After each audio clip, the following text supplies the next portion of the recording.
Ben voilà, le magicien elfe, un dernier, né. C'est pas facile, hein. C'est pas facile. Magicien elfe dans un groupe, bon bah t'es magicien quoi. Donc forcément au début les gens se foutent de ta gueule parce que ça a toujours été comme ça pour lui. Hein. Il était magicien dans sa forêt. Il a suivi des cours de magicien avec son frère qui était magicien, meilleur que lui, qui est devenu élémentaliste. Il avait une sœur aussi qui est devenue illusionniste.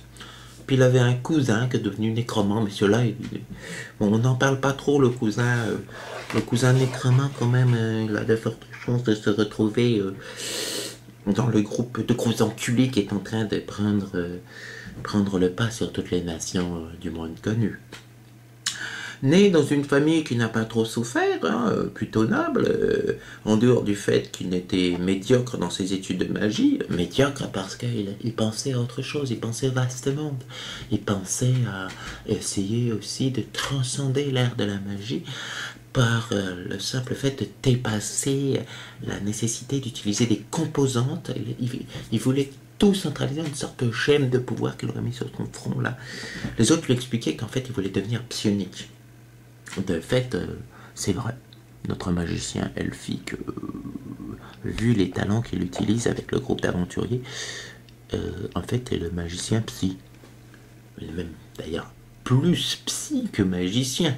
Mais comme c'est pas bien vu chez les elfes, qui trouvent que c'est quand même un truc d'humain, quoi, utiliser le pouvoir de soi-même, alors qu'on a tellement à faire avec la nature, bon, on passe outre. Oh, il quitta sa forêt natale à l'âge assez avancé de 192 ans pour s'en aller dans le vaste monde étudier auprès d'écoles de magie pendant à peu près 200 ans. C'est lent les elfes, hein, c'est lent dans Donjons Dragons.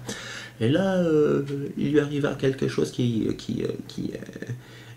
sera expliqué une autre fois, mais il y a de fortes chances que...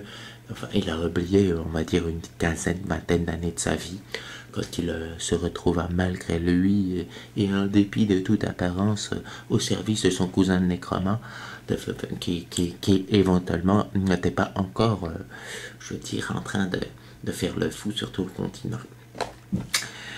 Enfin, lorsqu'il se réveilla de cette période amnésique, il attribua au fait d'avoir étudié aussi la magie du chaos. Il repartit en aventure, puis découvrit les autres aventuriers au cours de pérégrinations toutes cons. Il y a des épisodes qui ne sont pas dits, la fois où elle a manqué se noyer dans des sables mouvants, ou mourir étouffé dans son vomi avec de la bière naine. Un elfe ne devrait jamais boire de bière naine. Tout comme un nain ne devrait pas boire de bière elfique. Ça se mélange pas bien, ils sont pas faits pour résister. Enfin bref. Le nom de l'elfe, il a pris un nom d'aventure en fait. Le véritable nom, ses origines, comme toute la famille n'a pas voulu que l'opprobre soit lancé, il est sur eux parce que quand même il s'est bien étudié là. Une sorte de magie qui n'existe pas chez les elfes. On lui a conseillé de choisir lui-même son nom. Alors il a pris Chemineur des Étoiles. Chemineur des Étoiles. Oh, zut, bah, j'ai un coup de fil, je dois faire une petite pause. Oui, Chemineur des Étoiles, en elfe, ça se dit Olivienne, Chemineur, pas Olivienne, sinon ça fait trop. Olivienne Ascariel. Olivienne Ascariel. En fait, ça ne veut pas dire toutes les étoiles, ça veut dire les étoiles bleues qui brillent très loin, un firmament, Ascariel. Mais ça devient très compliqué sinon, l'elfique. Donc voilà, Olivienne Ascariel,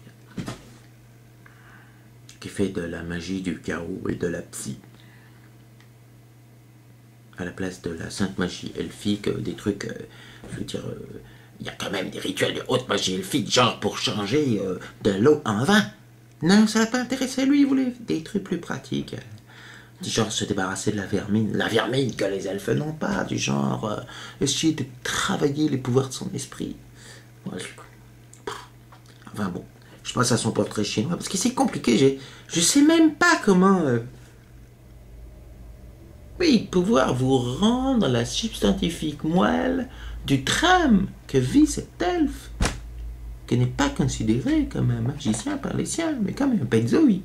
Alors qu'au niveau des humains, évidemment, il est vu comme le magicien elfe. Mais le magicien elfe, faut savoir, c'est que des reclus, des bâtards, des exclus qui se retrouvent dans les groupes d'aventuriers. Les elfes sont pas cons. Généralement, point de se foutre à l'aventure, ils ont compris que c'était bien plus fort chez eux.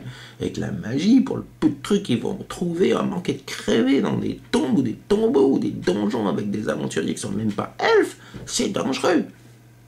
Mais bon, allez, je passe ce portrait chinois. Un animal, un Pégase. Non, mais je veux dire, c'est un elfe, hein, faut pas déconner, il y a des elfes qui montent des... Oui, un Pégase. Un Pégase aussi parce qu'il y a une frustration, il aurait tant voulu être un avarié, alors des elfes, enfin bon, ça c'était pas possible, c'est un bâtard, c'est juste qu'un demi-avariel, notre bon elfe, il n'est pas né avec une seule aile, mais il y avait des moignons, ils ont coupé à la naissance pour pas qu'il soit triste. Ça aurait pu se développer, mais enfin bon. Un végétal.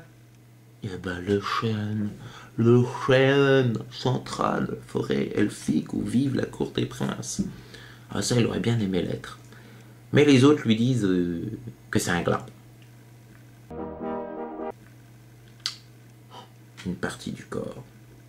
Ben, comme plusieurs autres dans le groupe, elle est pas con, là, elle est pour le cerveau quand même. Hein.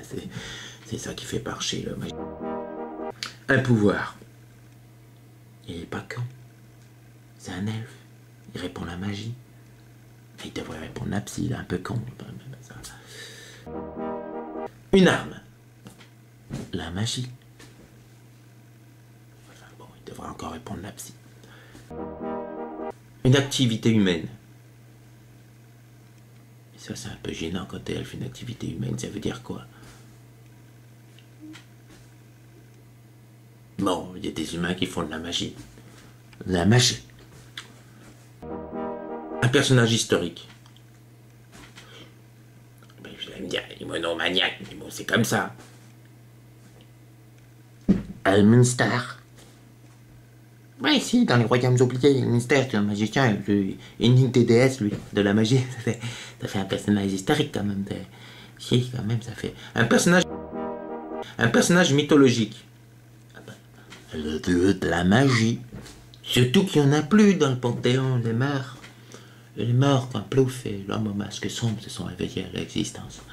On ne sait pas trop, ce sont des circonstances assez étranges. Il y a un dieu elfe qui représente plusieurs domaines, mais non, il n'y a plus de dieu de la magie.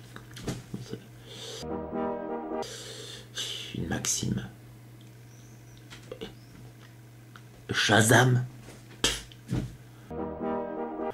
Une qualité. Faire de la magie proprement.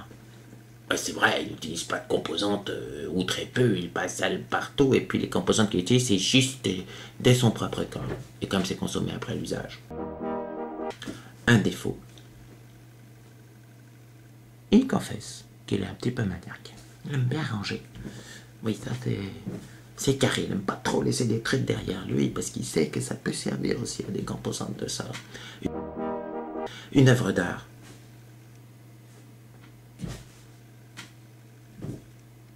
La magie. C'est une œuvre d'art, la magie. Alors, quelle œuvre d'art? Lui, il est en ce moment en train de travailler sur un sortilège qui concerne l'immortalité. Ouais, parce qu'il faut savoir que les elfes, ils meurent quand même. Ouais, ils meurent. Ils meurent vieux, mais ils meurent. Et lui, il voudrait pas mourir. C'est dur. Mais c'est comme ça. Les elfes meurent, oui. Moins qu'un manque Lénard remarqué. Un phénomène naturel. Il faut que je le répète encore. La magie. Une couleur. Pas celle de la magie. Oui, la magie a plusieurs couleurs. Pour les elfes, c'est une sorte de soleil avec des teintes d'indigo. Moi, je peux pas trop décrire, expliquer. Comme je suis daltonien, je peux pas vous rendre ça. Enfin, la couleur de la magie. Voilà. Surtout qu'elle peut avoir plusieurs couleurs, je pense des fois. La boule de feu, c'est plutôt jaune quand même. Enfin bon. Un objet. Un bâton, une épée de magicien. Ah ouais, c'est... Vous savez dit, hein, c'était le moins intéressant. Il est... Magie, magie, magie, magie. C'est sa cuisine d'aujourd'hui.